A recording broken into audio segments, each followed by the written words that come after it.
네, 이어서는 미증시를 둘러싸고 있는 이슈들에 대해서 이야기해보는 시간으로 넘어가 볼게요. 오늘은 이분과 함께합니다. LS증권 투자전략팀 정다운 연구원 오셨습니다. 어서 오세요. 네, 안녕하십니까. 네, 반갑습니다. 저희 간밤과 포함해서 또 여러 가지 이슈들이 나와서 한번 짚어볼 텐데요. 오늘은 채권 시장부터 함께 짚고 넘어갈게요. 최근 10년물 미 국채 금리가 하락세로 나타나면서 작년 말 이후로는 가장 낮은 수준으로 나타났다라고 합니다. 채권 흐름 추가 하락 가능성이 있다고 보세요? 네, 저는 충분히 좀 가능하다라고 생각을 하고 있습니다. 지금 간밤에 미국 시장 보니까 10년물 금리가 4.25% 정도까지 하락하는 모습이더라고요.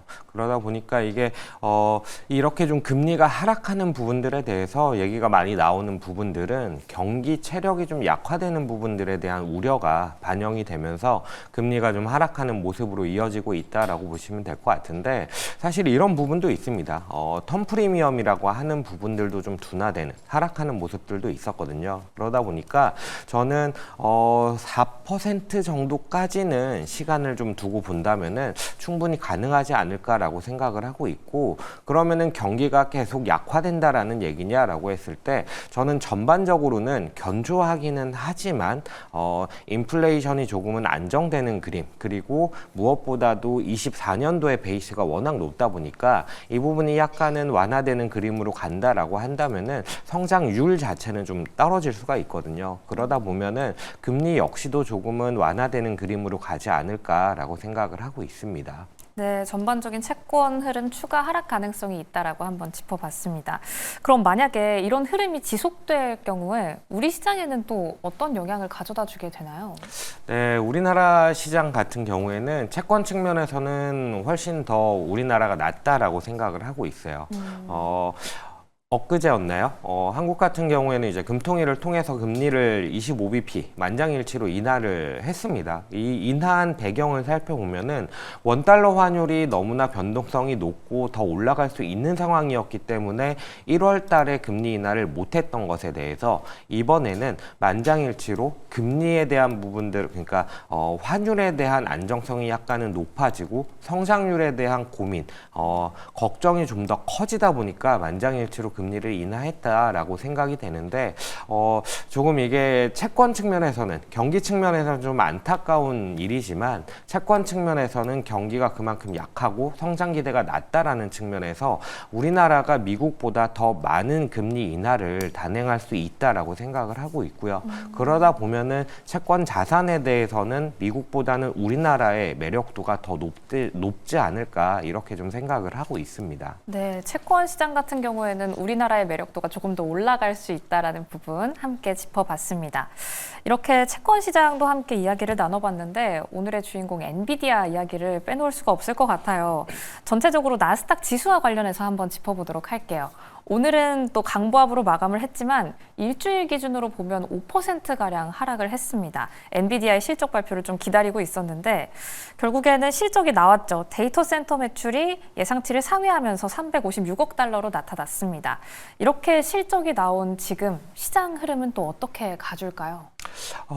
엔비디아 실적이 저도 사실 이제 기다리다가 실적 나온 거를 언뜻 봤는데, 이번 분기 실적이 지난 분기보다 좋다, 컨센서스보다 높을 것이다에 대해서는 사실 이견이 없는 상황이었습니다. 그래서 그 부분에 대해서는 주가에 대한 영향력이 상당히 좀 낮은 부분이고, 보다 더 중요한 것은 가이던스에 대한 부분, 그리고 AI가 앞으로 얼마나 더 성장해 나갈 수 있을 것이냐에 대한 청사진을 제시하는 게 엔비디아의 역할일 거다라고 좀 생각이 되는데, 엔비디아가 이번에 가이던스 수치만 제가 대충 봤는데 컨센서스보다 소폭 상회하는 수준으로 제시를 했더라고요. 그래서 일단 걱정했던 것들 대비해서 어느 정도는 그래도 좀 낫다라고 생각이 들기는 하는데, 이전과 같은 폭발적인 주가 상승을 하기에는 아직은 좀 확인된 게 너무나 없다라고 생각을 하고 있습니다.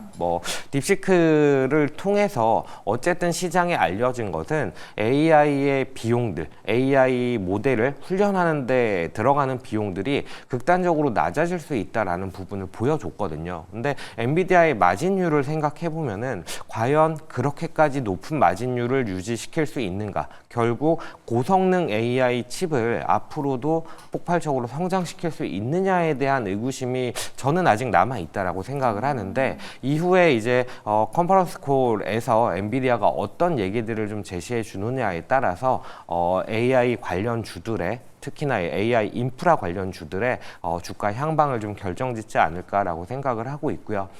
나스닥에 대한 전반적인 그림들을 살펴본다라고 했을 때에는 저는 AI 쪽이 워낙 비중이 크다 보니까 이게 엔비디아가 치고 나가지 못하는 상황에서 나스닥이 갈 수 있느냐라고 했을 때 저는 그러기는 좀 쉽지 않다라고 생각을 하고 있습니다. 다만 엔비디아 같은 경우를 살펴보면 이 밸류에이션 레벨이 PER로 봤을 때 12개월 포워드로 22배까지 낮아진 상황이었습니다. 밸류에이션 레벨이 좀 매력적인 수준까지 왔던 상황이라서 저는 여전히 좀 회복 탄력성은 높은 나스닥이겠으나, 그렇다고 해서 우상향하면서 신고가를 갱신해 나가기에는 아직은 좀 시간이 필요하지 않나, 이렇게 생각을 하고 있습니다.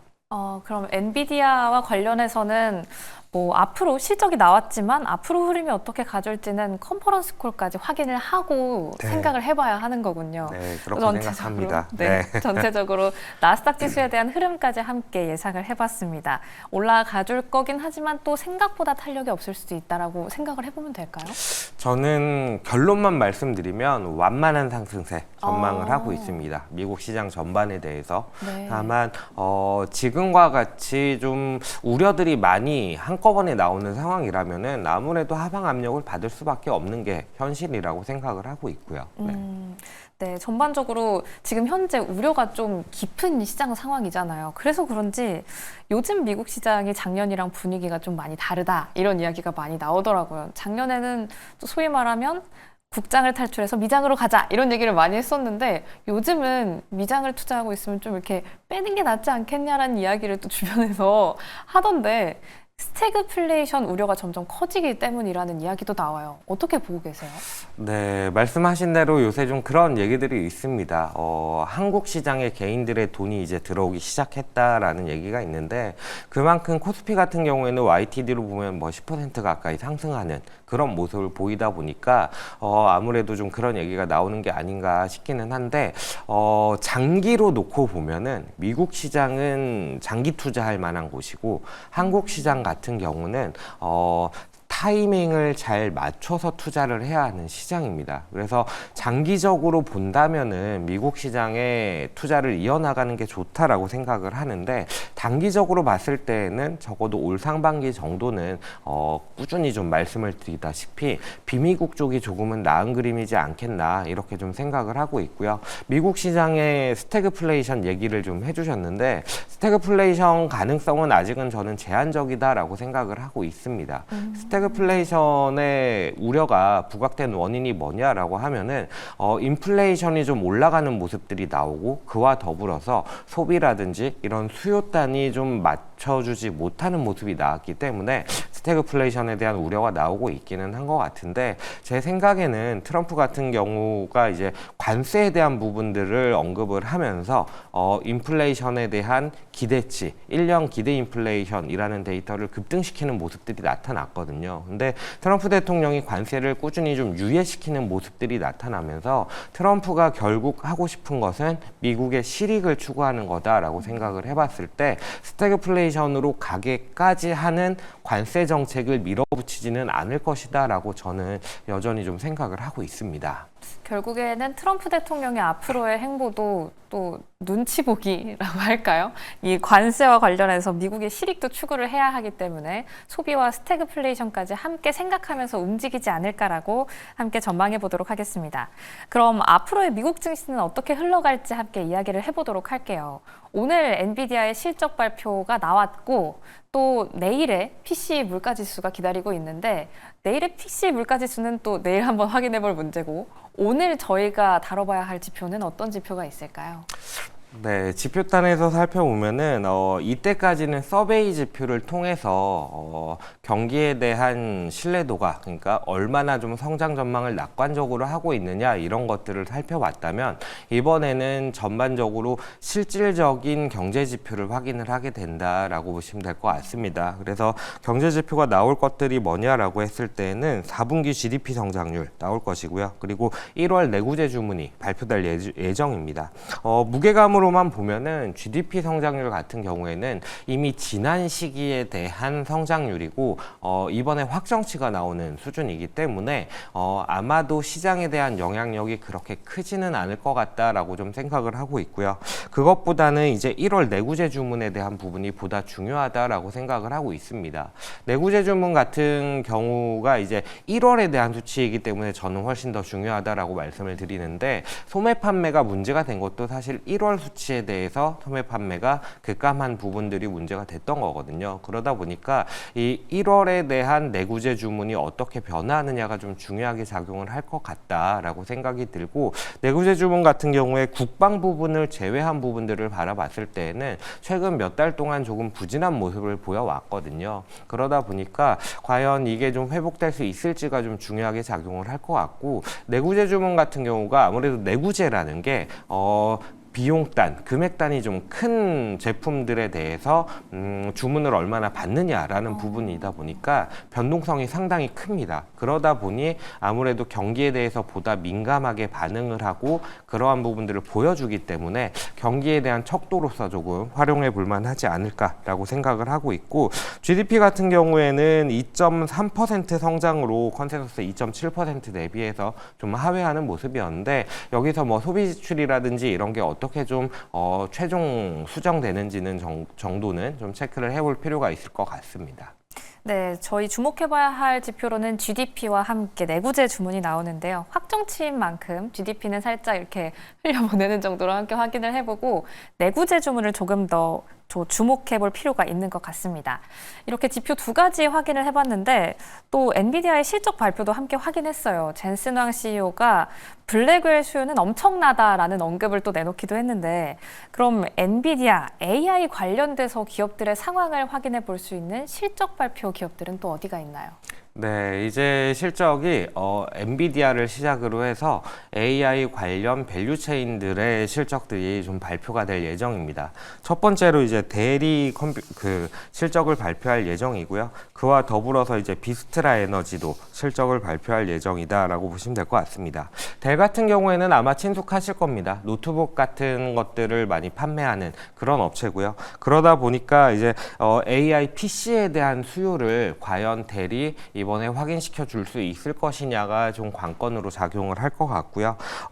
델 같은 경우에는 PC나 노트북 이런 쪽이 매출 비중이 거의 뭐 40% 이상 차지하는 기업입니다. 그러다 보니까 특히나 이 AI PC에 대한 부분들이 어떻게 좀 어필을 하고 있는지, 혹은 수요가 좀 살아나는 부분들이 있는지, 이런 부분들을 좀 체크를 하시면 좋을 것 같고요. 네. 다만 PC나 노트북 같은 경우, 클라이언트 솔루션 사업부 같은 경우에는 전년 대비 1.2% 정도 역성장했었던 부분들이 있어서 이 부분을 조금은 눈여겨봐야 될 것 같다라고 말씀을 드릴 수 있을 것 같고, 델 같은 경우에 약간의 메리트가 뭐냐라고 한다면은 밸류에이션 레벨이 AI 밸류체인 중에서 상당히 좀 낮습니다. 14.5배 정도라서 상당히 좀 밸류 메리트가 있는 상황이기 때문에 실적이 어느 정도만 나아준다면 주가가 좀 회복하는 모습 정도는 기대할 수 있지 않을까라고 생각을 하고 있습니다.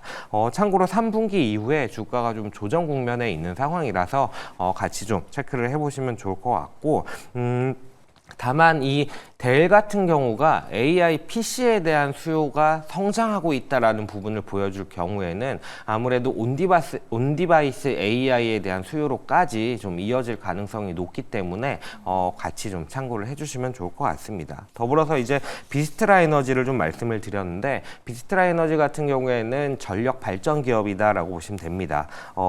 이 비스트라 에너지 같은 경우에는 아무래도 원전이라든지 뭐 이런 부분들이 좀 포함이 포함이 되어 있는데 콘스텔레이션 에너지나 듀크 같은 경우보다 밸류에이션이라든지 이런 부분이 좀 낮고 그만큼 또 반대급부로 석탄이나 가스 발전 비중이 높은 그런 회사입니다. 그러다 보니까 트럼프가 이제 원유 생산량을 좀 늘려가겠다. 전통 에너지에 대한 선호라는 부분들 이런 것들이 좀 수혜로 작용할 수 있는 기업이고 그만큼 뭐 원전이나 이런 다른 부분들을 같이 갖고 있기 때문에 주가나 회사의 실적 측면에서도 조금은 안정적인 흐름을 보이는 종목이다라는 점 참고하시면 좋을 것 같습니다.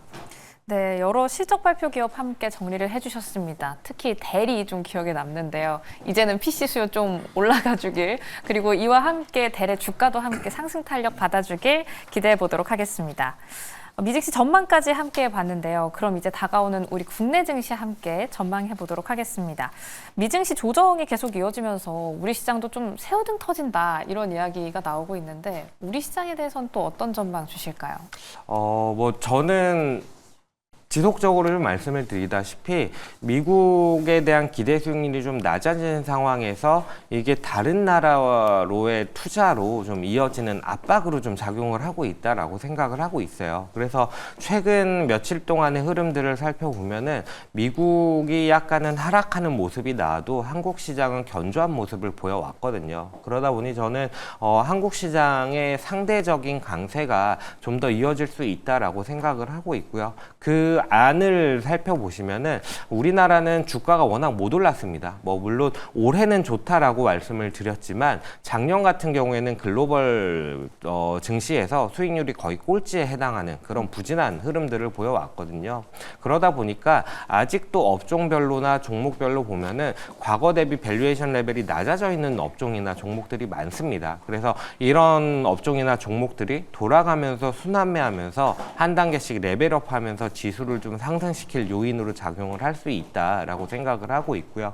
다만 여기서 우리나라 증시가 정말 치고 나간다라고 하려면은 외국인 자금들이 좀 유입되는 모습들이 나타나야 되는데 그러기에는 아직은 좀 관세에 대한 우려가 좀 남아 있는 것 같고 관세에 대한 우려가 조금은 완화되어 가는 과정에서 왜냐 트럼프가 경기에 대한 부분들을 체크할 것이기 때문에 그렇게 생각했을 때는 우리나라 증시가 좀 더 상방 여력이 남아있는 게 아닌가 이렇게 좀 생각을 하고 있습니다.